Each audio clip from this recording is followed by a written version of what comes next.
Hey YouTubers, so today we're going to be swapping out the radiator on the 118i.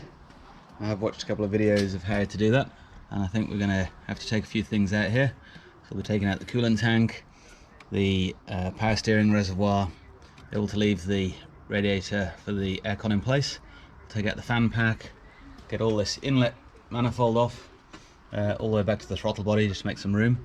And the reason we're taking it off today is to fix up this broken connector, which is causing a bit of a pressure loss and a bit of coolant loss in the radiator there. So you can just see down there, hopefully you can see a little bit of leaking going on the side of the radiator. Really precautionary, but just not sure how much pressure we're losing there.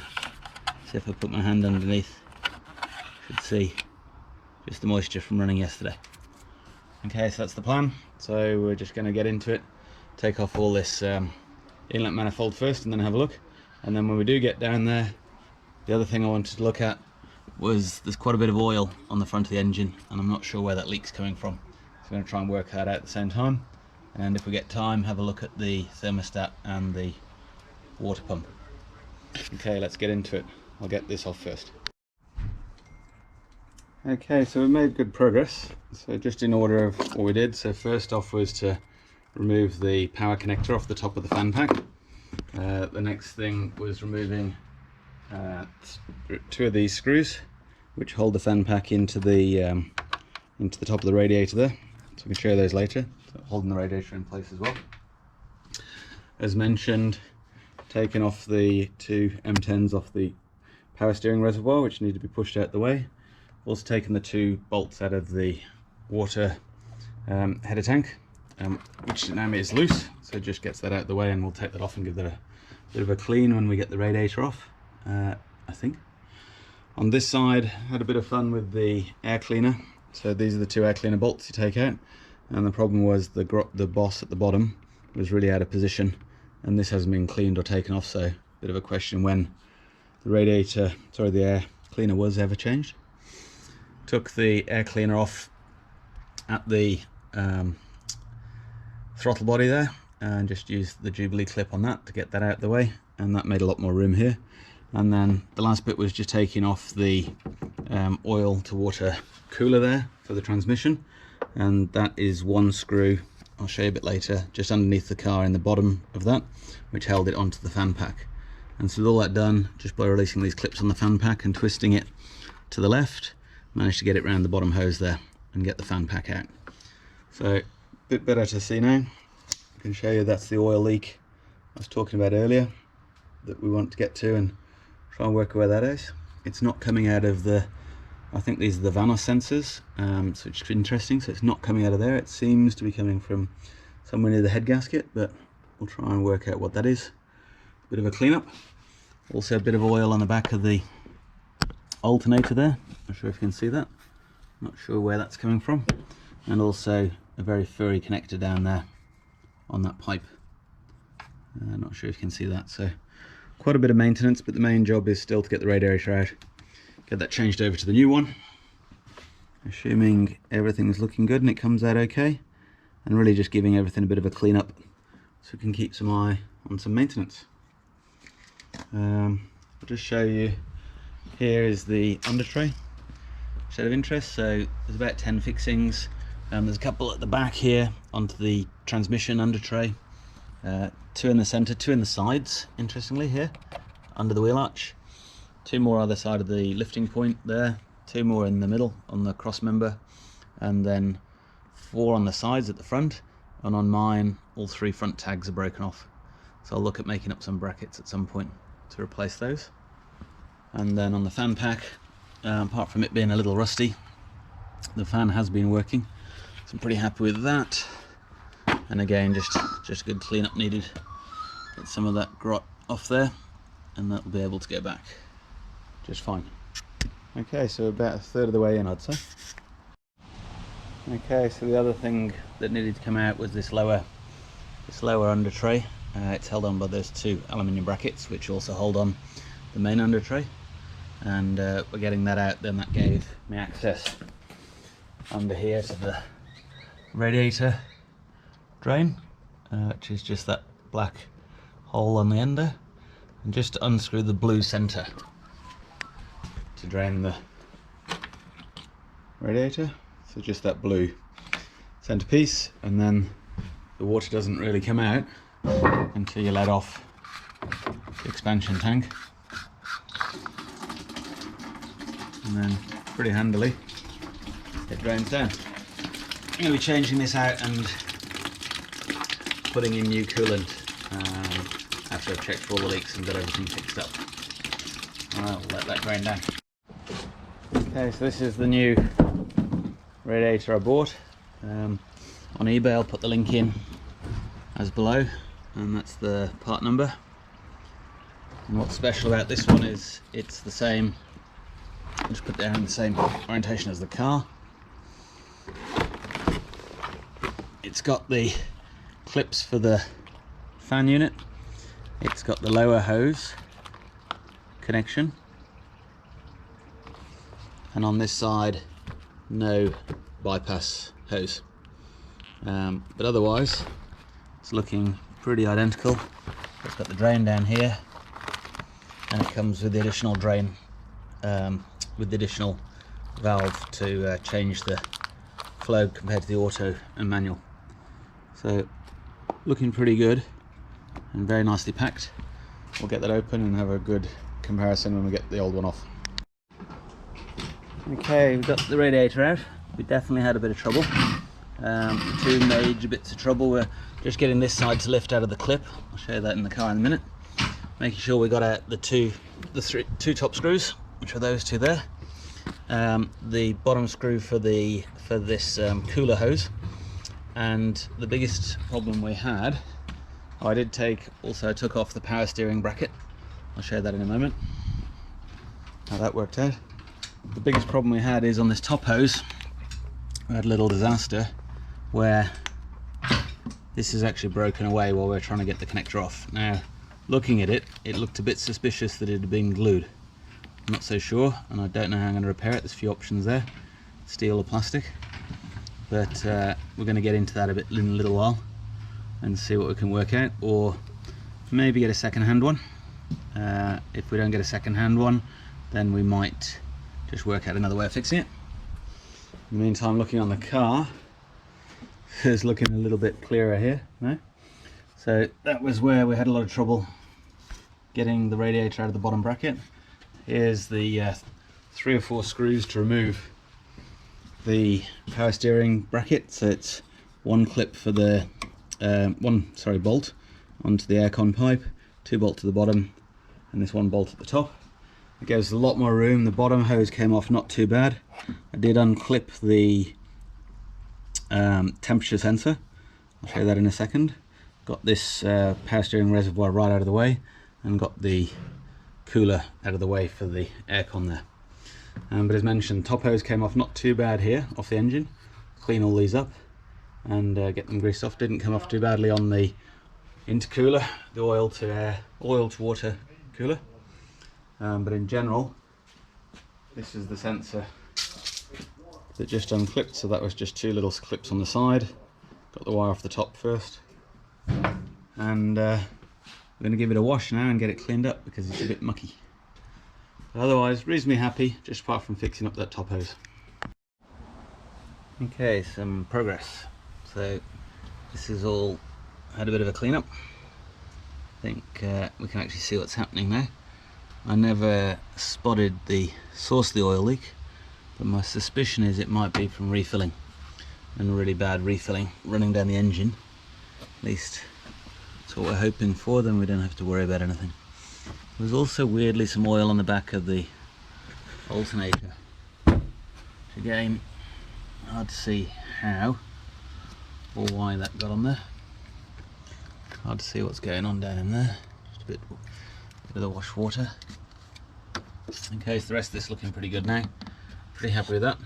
Did have one small disaster of a broken pipe. I'll show you that in a second. In the meantime, if we just look at the radiator, we'll just see this is from the factory radiator. This is the long, I think 100mm. pipe, and this is the, I think, 80mm, and that's the bypass shut off. So this one was the one that was in the radiator, so we're going to go with the one that came with the radiator and put that in for the auto transmission. I'm just going to move some clips off the old radiator. So that's the quarter turn of the old radiator where the old bypass holder was in. Just going to get these clips off, and as it turned out, the crack wasn't too bad in that top housing, but nevertheless still going to be better off with this new radiator. Let's see how we go. And then just the one bit that got broken, which is a bit annoying. So just on the top hose here, this is the expansion tank hose, and that broke off that connector just there when we were disassembling, but it is a bit weird because it does look like there's glue on there, and I'm a bit sus that they'd actually been bodged. So $50 for a new top hose, and we'll be back in business. Okay, so the radiator's back in. It was a bit tricky just getting it over this boss here. Not sure why there's a bit of a clip just in this area here that clips in. But anyway, radiator's in nicely, and so we'll start with putting some of the radiator screws back in to hold it in place and get the bottom hose on and get the cooler pack back on, and then we'll get underneath and screw that back up. Okay, so just a little look at the repair that I made to the fitting. This is a hose I just had hanging around. It's the same size as the main feeder hose, and there I've got a polyurethane over an epoxy just holding that together. I'm not sure how well you can see that. So this is hopefully the temporary fix just to get us through the week till the new pipe arrives. What is also interesting is you can see how cooked this end has been. Inside there you can see the plastic's just about destroyed, and that's definitely the reason that we've got a bit of grief going on here. So a whole new one of these. This one's not quite as hot, and hopefully we'll be okay. Looking on the engine, this one here is also a little bit cooked, but I haven't managed to find that one yet as a replacement. That one goes off to the heater control valve. Okay, so we've put in the bottom hose and the thermostat, so that's just clipped in. That's the bottom hose temperature sensor, and now we've cleaned up the fan a little bit, just got that looking nice and smick. We're going to put the fan assembly back in and squeeze that back down. Okay, so we got the 3 radiator screws in. So one is here at the top of the top hose, one is here at the top of the cold header tank, and the third one's there just going into the radiator frame. So those are all in. So the fan, it was a bit of a squeeze, but after a lot of trying we got that to slide back down in at a slight angle. And now we're going to put this bracket back on for the power steering reservoir and get that bolted up. So as mentioned before, 1 pipe to the aircon pipes and 3 bolts to the side there. Okay, let's get that together, and we're well on the way. Okay, so power steering reservoir is back on, power steering bracket is back on, and there's 3 screws.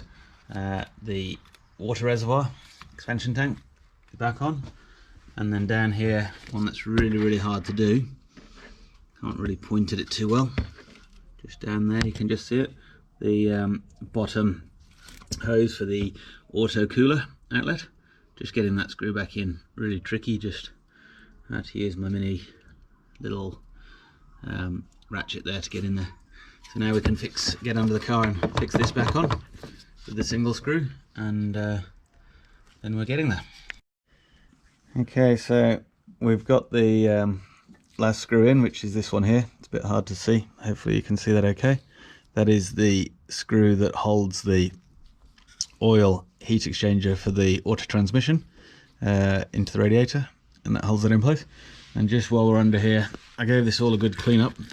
There is still a little bit of oil hanging around here on the power steering rack, but I'm intrigued where the oil's coming down the front of the engine there, so we'll be keeping our eye on that and finding that and fixing that up later. But otherwise, it's pretty clean under here. Nothing really to worry about, and no damage or sign of damage to anything.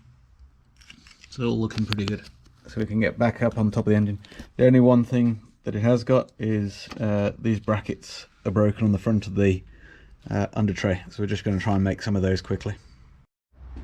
One quick fix we just did on the under tray. This is the front edge of the under tray, and all three of these clips had been broken off.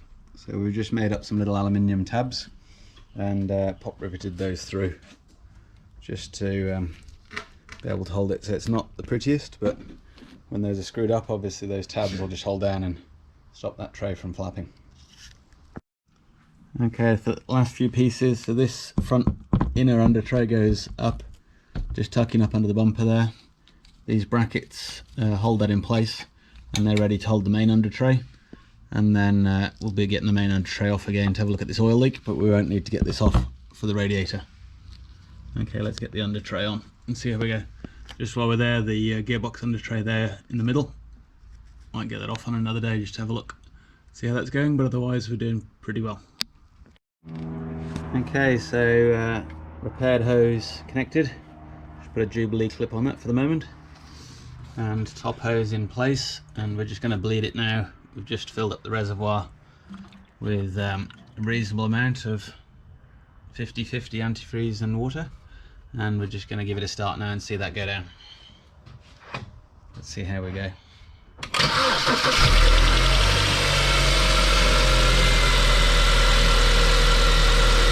go, so just let it run around a bit and then we'll top it up. Okay, so that's it for now. I've just done the let a little bit of bleed air out of that one. Interestingly, once it warmed up, it didn't really want to let much out, so I'll look into that later. And also let this one bleed out, just rinse those down, and give it a bit of a clean up, and then we'll just give it a start now and take it for a spin. Just to keep an eye out for that oil leak and trying to work out what's going on there, and order that top hose and get that changed over. Alright, thanks for watching, and I'm just going to have that last bit onto the video next stop. Next stop, bit of a squeak. Next time we'll be doing the oil service, air cleaner and the brakes at some point. Thanks for watching. Don't forget to subscribe. Okay, so just finishing off the video from before on this top hose. So the new top hose has arrived, and we're just going to be taking this off. This is my temporary repair. I must say it's done a really good job of staying, so we'll just whip this top hose off and get the new top hose on. Okay, so now a week later, got the new hose back on.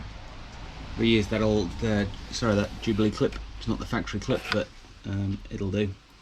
It'll hold it together nicely. And you can see there the hose, it's gone on really well.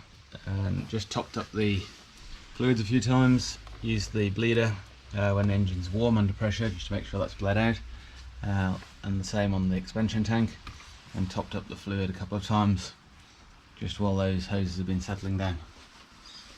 So all good, hopefully no more radiator problems. Thanks for watching, don't forget to subscribe.